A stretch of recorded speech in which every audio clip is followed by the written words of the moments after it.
A gente está falando sobre inflação, né?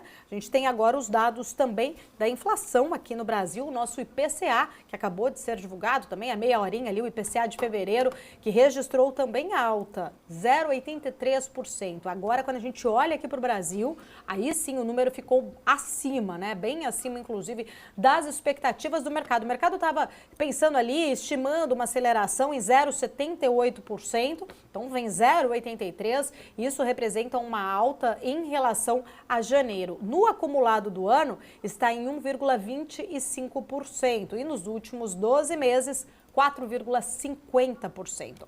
As maiores contribuições acabaram vindo dos grupos de educação, alimentação e bebidas e transportes. A alta em educação, ela se deve principalmente aos cursos regulares, enquanto a alimentação acabou sendo muito impulsionada também por itens ali básicos, como cebola, batata inglesa. Já para os transportes, quando a gente olha ali, o IPCA aqui surpreende o esperado, mostrando aí também, viu, Felipe, de fato uma resiliência, né, vamos dizer assim, na inflação, neste processo final de desinflação. Muitos especialistas, até que eu estava lendo aqui, conversando também, acreditam que, de fato, deve ter uma acomodação, né? A gente pode ser que daqui a 2 meses consiga voltar para aquele patamar do 0,4%, 0,45%, 0,35%.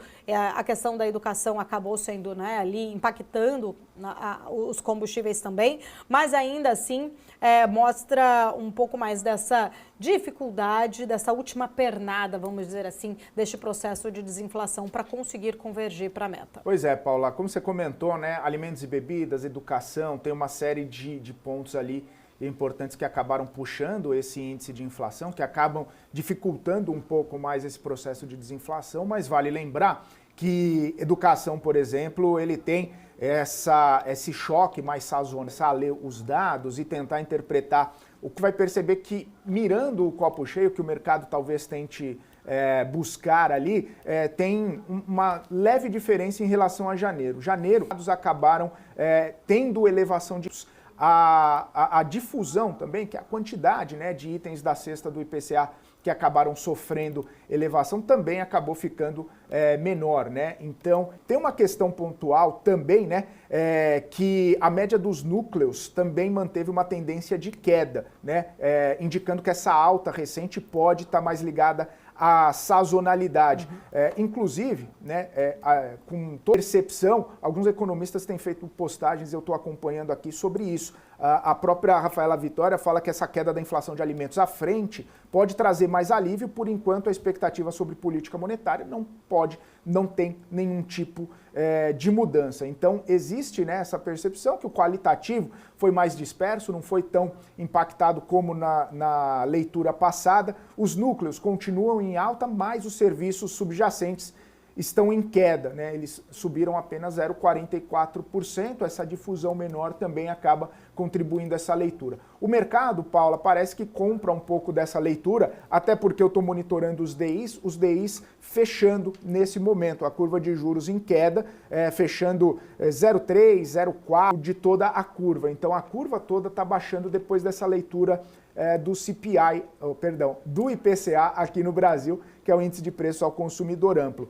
O mercado futuro brasileiro, que no começo, né, acabou sendo impactado também pela leitura do IPCA, com uma alta bastante importante, e segue subindo quase 1% agora de elevação no mercado futuro brasileiro. Então a gente percebe que tem um determinado ânimo do mercado financeiro em relação aos números que saíram. De 4% no ano, nos próximos, né, anos, inclusive, por conta aí de outras que sempre pontua, né, que não tem outra forma do governo continuar gastando se não trouxer uma arrecadação maior através de aumentando a tributação e também através da própria inflação mais alta. Então, o Vandic já traz uma leitura que vamos conviver com a inflação acima da meta por um bom período, não só inflação, mas juros altos também. E este é um ponto aqui que ele frisa, né? O Brasil não tem essa infraestrutura para combater a inflação, porque tem um governo que gasta e um governo com uma dívida gigantesca, né? Então ele traz assim, enquanto o governo tomar muito dinheiro, nós vamos conviver com essa inflação nos patamares. Ele até acredita que em anos bons ali a gente vai conviver em 3,7, 3,8, mas é acima da nossa meta, né? Inclusive, na visão dele, vai ser aí sempre em torno, beirando os 4% daqui para frente. E, né, a gente vê, até vamos comentar agora sobre isso, o presidente Lula cobrando, né, a questão de juros altos ali, cobrando o presidente do Banco Central, mas ainda assim a gente olhando para este cenário, pelo menos na visão aqui do Vendic, o próprio governo que está provocando de fato esta inflação maior e esse desafio maior em relação aos juros altos também. Exatamente, Paula. E antes só da gente falar sobre o presidente Lula, que voltou a elevar o tom aí às críticas do Campos Neto, só para a gente trazer a percepção do mercado, porque hoje foi divulgado o Boletim Focus, né?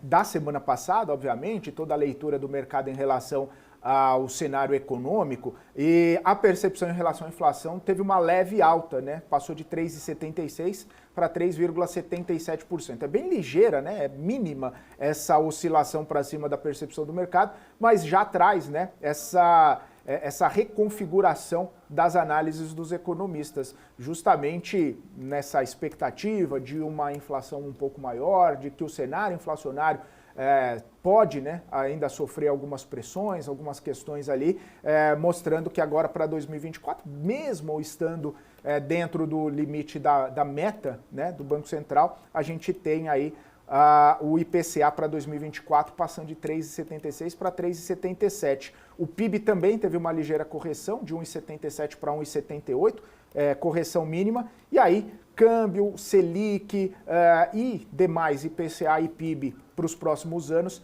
permanecem os mesmos. É interessante que a gente tem comentado, Paula, com os economistas ao longo dos últimos tempos aí, todos eles renovando, né, e reforçando essa percepção. Por mais que a inflação tenha uma certa divergência ainda, né, você vai ficar 3,5, 3,7, perto de 4, como o Vandic trouxe ali, vai estar dentro do limite da meta estipulada, e a percepção é de que a Selic, pelo menos pelo mercado, permaneça ali com juro terminal em 9% nesse ano de 2024, exceto se houver algum tipo de mudança muito radical na condução, seja, né, por parte do governo, seja na questão fiscal, seja também na condução da política monetária lá nos Estados Unidos. Exato, Felipe. E a gente fala, então, justamente sobre isso agora, que o presidente Lula voltou, então, a elevar o tom nestas críticas ao presidente do Banco Central, Roberto Campos Neto, em uma entrevista ao SBT. O presidente